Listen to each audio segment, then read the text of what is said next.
Before I get started, I would just like to see a show of hands. So how many developers are here in the audience?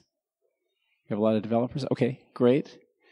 And among the developers, how many of you are looking at publishing your games globally? Everybody? Good. So about the same number. Great. Well, I'm hoping that my talk today will leave you with a couple of takeaways and ideas and some insights and some sort of nuts and bolts information about real tools that you can use to help you along the way.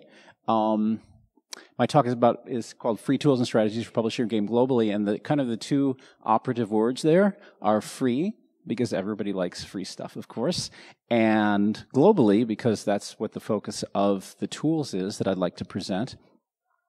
And you're probably wondering, it's such a huge topic, how is it possible to cover it all in just 20 minutes? And the answer is, it's not. So I'm going to cheat a little bit, and I'm going to narrow the topics down a little bit. Now, the topics that I'm going to cover are based on questions that we get from a lot of developers, typically indie developers, who come to us and ask for help in publishing their games.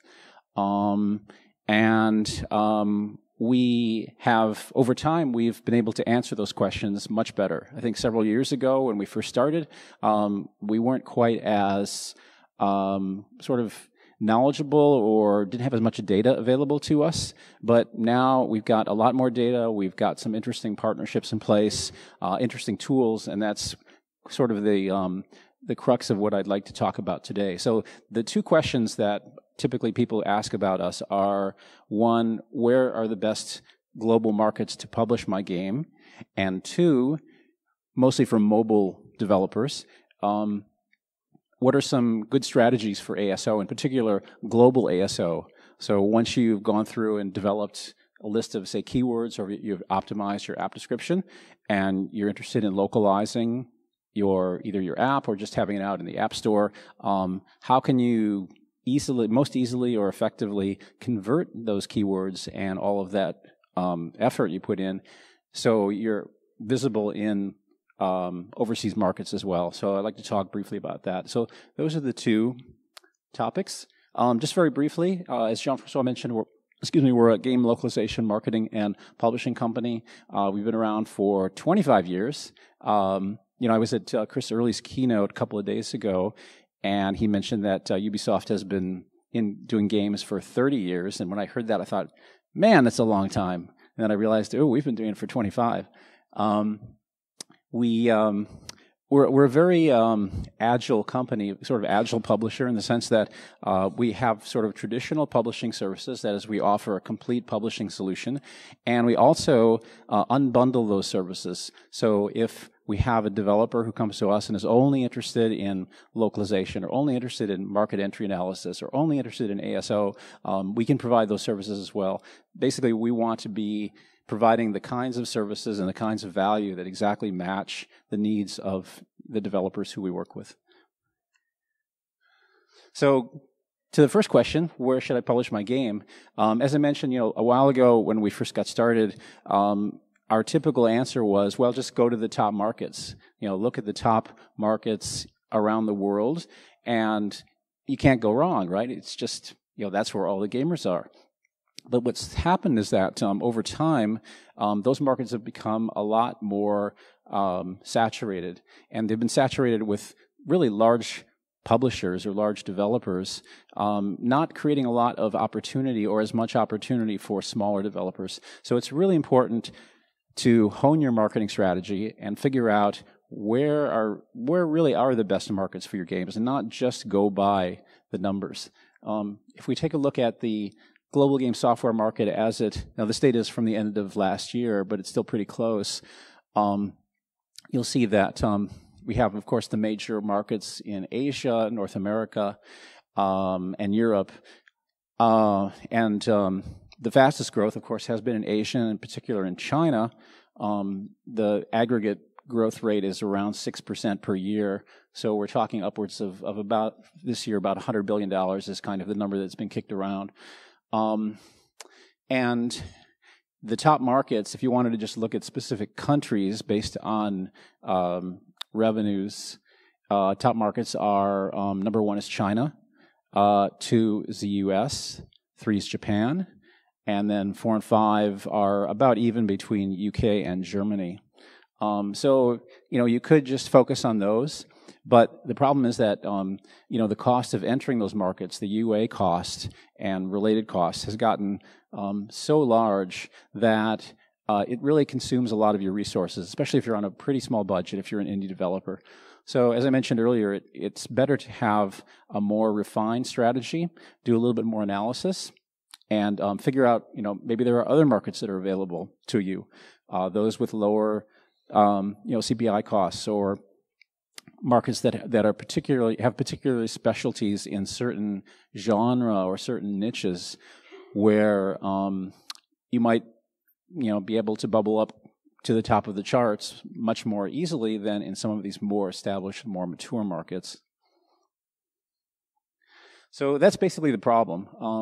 The problem is that when it comes to marketing, and putting together what we call a go-to market strategy for global publishing, you really do need to go the extra mile, and you have to figure out where the best opportunities are. Now, it turned out that, and if you don't, you're missing opportunities. So you have to think of marketing not as just a numbers game, but one that requires just as much effort as you might put into developing your game. And this is something that, even if you're working with a publisher, I think it's something that's really important to do, that you've already done your homework and you have a pretty good idea of the best markets of where they are for your game. And especially if you're like soft launching your game and you have limited resources, you probably want to get as best quality of data or highest quality of data as you can from that soft launch, so you can apply it to a full launch. So it makes a lot of sense to think about where those opportunities would be and where are the markets to soft launch. What it really comes down to is that games are unique products. Every game requires a unique marketing strategy. Every game requires a unique round of analysis, even from the same, even if you're a developer developing a variety of different games, each one is sufficiently different that it requires that level of analysis. And in return, you have a much better chance of being successful. So in our case, and I'm kind of painting sort of the landscape, because when I get into the actual tools, I think it'll make a lot more sense once you kind of see what our journey has been, where we've been, and how we ended up where we are today. So it turns out that many years ago, when we were getting more data and just metrics on the games market, we started working with a company called DFC Intelligence, which was one of the leading market research firms in the game industry, and we bought a report from them, and we were very impressed with it in terms of level of detail, quality, and so on. And we started developing a partnership, a relationship with them, and doing more and more. And what we found is that level of detail that was in that report gave us a lot of key insights into where the best markets were for the games, for the developers who were working with, who were publishing their games. So we were able to do a much more effective job of marketing. Fast forward to about 3 years ago, and we started working on an idea about taking that data and building it essentially into an app and making that app available to anyone, any developer. And the reason why we wanted to do this is because we thought that level of data, that granularity, was so valuable that it's really benefit everyone, and it would also give us a good opportunity to do our own, our branding, strengthen our branding in terms of where we want it to be as a publisher. So we embarked on this journey, and we partnered with DFC Intelligence, and the result is an app that I will show you in just a little bit more, a couple of slides later, more of the detail. But for now, I wanted to share with you some of the insights that the app can provide. Now, these are infographics. The app itself has 44 infographics of key game markets all over the world, countries and regions. And some of the insights you can get from these infographics are, if you're looking at France, for example, which is not among the top 5 markets, obviously it's a big market, but if you're not really focused on it, you wouldn't necessarily know that trivia games are the most popular mobile genre in France. So obviously, if you're developing those kinds of games, that's something very important to know. If you're going to be, say, doing an initial soft launch or collecting some initial data. South Korea is another, obviously a large market, but may not be on your immediate radar if you're just going by numbers. And racing games are the most popular mobile genre. Now, if you take a look at an emerging market like MENA, Middle East, North Africa, it's only, quote unquote, only about $1 billion, less, maybe $750 million. But it's interesting to note that kids games and family-oriented games are the most popular genre there. So those are the kinds of insights that you can get by drilling down and having access to this data. Now, as I mentioned, we originally were fortunate enough to have some of this data from the research reports we purchased. But now what we've done is we've taken that and we've rolled it into an app. And the app is called GMA, which stands for Game Market Analyzer. It's totally free, because as I said, this presentation is about free stuff. And basically, our two companies, LAI and DFC, are essentially sponsoring this app to make it available to indie developers or any developers for that matter.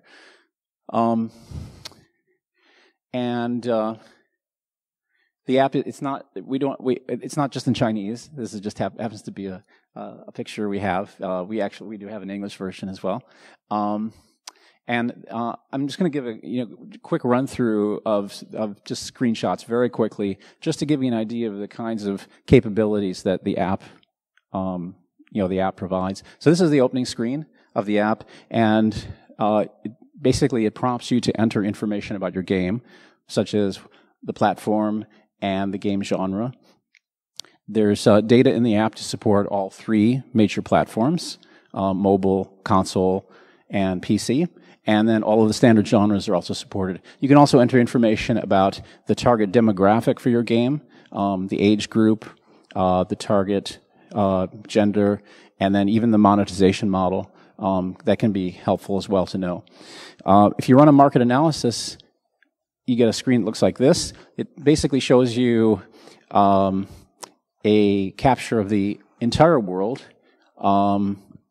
and we have the world organized according to major regions, as you can see. And then what it's showing you on those numbers, those percentages, shows you the market penetration, the expected market penetration based on real data of a game which is a mobile game that's an adventure game. And so you'll see that Asia has the highest potential opportunity there in terms of market penetration, and you can drill down further to find out more information about a particular region. In this case, this is just Western Europe, and it shows you similar information by country within that region. And you can also bring up infographics, as I showed earlier, and I mentioned there were like 44 infographics built into the app. Infographics for both countries and regions. And I should also mention that we're also making all of these infographics available at no cost outside of the app. They've already been pre-formatted for PowerPoint, and you're certainly welcome to use them and drop them into your PowerPoint presentations as you like. I'll have, at the end of the presentation, I have a link. I have two things, actually. I have a link, and then I have a caveat that goes along with the link, because we're actually still getting the infographics up on our website, but they should be up there soon. But anyway, I'll go into more detail on that later. But these are all available, and the kinds of insights I showed earlier on the examples, they're available through the infographics. There's a matchmaking system built into the app. So when you're looking at a particular region, in this case Western Europe, you can bring up a list of resources which include partners who can help you publish your game, game industry associations who can give you information about the gamers in that market, and that's actually what this screen shows. So you can see these various organizations that are based in Western Europe. They're all linked and so on, so you can find out information directly from the app. And similar kind of presentation for the others, that is the publishers and the what we call the third-party providers, so like monetization companies and so on that could help you if you're publishing there. Now, for me, one of the more interesting features of the app is that it also understands how much it costs to localize your app for each of the countries that you've selected. And this is a result of the fact that we're a publishing company, but we're very strong in localization because we've been doing that for many years. And we've combined that in an interesting way with the market research from DFC Intelligence. And I don't think anybody's actually ever done that before, but the result is we can benchmark localization costs for specific regions and also allow you to calculate your return on investment given the particular localization costs relative to the market penetration or the market reach. I'll show you that in just a second. But in this case, you can see that there's a list of languages. You can see that the cost of Danish is just pretty much made up numbers for this example, is about $100. And the percentage on the far right is the expected market reach for having your game localized into Danish. Now you can see you only get an additional 0.2%. This is relative to the entire world. So if it's going to cost you, and this is a sort according to from most expensive to least. So you can see that Danish is one of the more expensive languages, only getting 0.2%. You probably want to remove it. So there's a list, kind of a target list you can build up of the languages that you want to localize into, and you can do what-if analyses, and you can see how the total market reach, changes as you add languages or subtract languages. Now, if you're just starting out and you really don't know where to start, and you want the app to do everything for you, it can actually. It can figure out, you can have the app pick the best languages and the target markets, the target countries based on the information you've entered about your game. This is a feature we call Localization Optimizer. There's a slider there. You simply set the desired market reach that you want. Most people would say, well, why don't you just always set 100? Well, what happens when you set 100 is essentially it adds just about all languages, and it can get kind of expensive. So through some practice, you can see where might be the optimal position of that slider. And also, it allows you to do what-if analyses. You can do a trial run, see how much it costs. Maybe it's beyond your budget, back off a little bit. What's kind of your minimum expected reach that you'd like to achieve. And when you run this, you get a presentation like this. It's very similar to the screen we saw earlier, where it gives you a list of languages. It's a little hard to see, but way at the top of the screen, there's a little shopping cart symbol, and then right next to it, there's a number that says I think it's 90.8%. So that's the total market reach, and then next to that is your localization cost. And of course, there are some hooks built in for us too. So if you want to proceed with a particular project, you can very easily send us an email directly from the app, and we capture your target list of languages for localization and any other information about your app, everything you've typed in. So then when we follow up and contact you, we already know something about your game. And so it's kind of a first step to moving forward. So that's all well and good. And the question is, how does it compare to real-world data? And what we did is we did a case study. We picked a game, in this case Witcher 3, which was available on Steam. And we used Steam Spy to find out what the actual reach was, the owner reach for the game. The game was localized into 14 languages, and the top languages that they were able to achieve the maximum number of downloads were English, Russian, German, and French. But given those 14 languages, they were able to reach 24 countries. So we ran those same numbers through our app, and it predicted that the reach would be 71.5%. So it actually compared pretty favorably with the actual data. In fact, it was a little bit on the conservative side. And I should probably add a little footnote here. Your mileage may vary because obviously there are a lot of dynamics. The market is very complex. You can't just run the numbers and then a number pops out and then you expect, oh, that's what I'm going to get, because there's competition, there's a lot of things. So what this is intended to do is give you some data where you had no data previously. It helps you to refine your marketing strategy in a way that you're less likely to miss opportunities and more likely for your game to be successful and achieve a higher return on investment. That's really what the kind of the app is all about, and that's how we expect it should be used. And as I said before, it's totally free, so it can't, there's no harm at all in just running the numbers through and seeing what it says, and even comparing it with maybe some other analyses that you have done. The other thing that's really interesting to use the app for is if you're just thinking about starting, game development, and you're really not sure what would be the genre of the game you want to develop. You have some ideas. Using the app, you can just change the genre, even change the platform if you want, see the results you get, and incorporate that into your master plan, your master strategy. If you find that, oh gee, here's, racing can give us, this kind of expected result, but if we were to move to a different platform, or we were to move to a slightly different genre, maybe a related genre, we'd be able to pick up some additional market share. So anyway, there's all kinds of different games you can play, no pun intended, and the app is really, it's a tool to help you do that. So the second part was about global ASO, and what we did is we found the best free tools that we felt could be used for doing ASO, divided them into two categories: discovery tools and ranking tools. Discovery tools, finding the initial keywords. This is really keyword based, so it's really for the App Store. Finding the initial keywords, and then ranking tools, figuring out how good those keywords are for your application. Are they a good fit? The slides will be available later, so you can go through them later and have a look in the details. But main thing to note, and from a global point of view, I'll just go through this kind of quickly, is the best tool in the discovery tools section. This tool called keyword tool. It's kind of a strange name, but that's what it's called.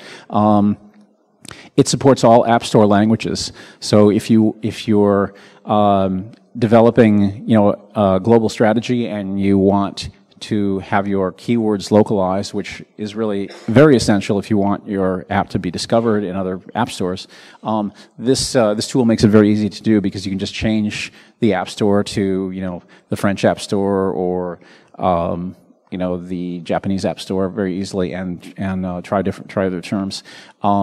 Likewise, for the App Annie Keyword Explorer, it supports 55 countries and languages. So it's very easy to get data about other app stores. Let me just go through this very, very quickly. It's just screenshots I included showing you how what these tools look like, how you might use them. A couple of things I just want to mention very briefly. In what I call the ranking tools, that is the tools you use to figure out how good your keywords are, we have the App Annie Keyword Explorer, which is a very good tool. And it, as I said, it's very good for global ASO because it covers so many different app stores. This tool, Searchman, little fewer. It's just Japan, US, and UK, but it has some very nice features not in the App Annie tool, which save you a little bit of time.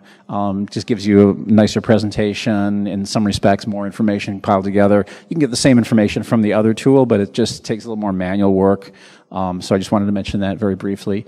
And the other thing that's kind of neat about the Searchman tool is it basically uses the keyword list to through some algorithm, which I'm not sure how it works exactly, but it comes up with a list of probable competitors for your app, which is something, it's really nice to know. Again, you can actually get the same information, similar information from the other tools, but it's a little more manual work, more steps. I didn't have a slide for this, but I did want to talk very, very briefly about global ASO, that is localizing your keywords, and what are some of the strategies to use. First of all, it's an absolute must that you should localize your keywords, even if you don't localize your app or your game, because that will just significantly improve your visibility in other app stores. But when you localize them, don't just Google Translate them, because you could get literally slammed twice if you do that. First, Google doesn't know anything about context. So the translations may not even be appropriate, and may not even be the correct ones for your original set of keywords. Secondly, Apple's recent change, I think, or maybe it's not so recent, but their keyword ranking algorithm factors relevance and conversions into account. So if you have a keyword that's not relevant because it was a bad translation, then it won't convert. You won't get conversions out of it, and you'll get get pushed down lower in the ranking. Last 2 points I want to mention. Have a native speaker review your keywords.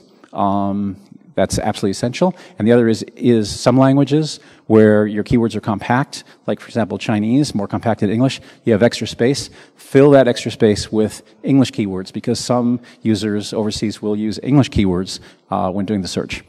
And that is pretty much my presentation. These are the links. This is where you can get GMA. The app, gmaapp.com. That's where you can get the infographics, and we have other resources. Footnote, that is not working yet. It will be in a couple of days, but if you want infographics or anything, just leave me your business card or contact me afterwards. Here are the contact emails, and I look forward to hearing from you. Thank you.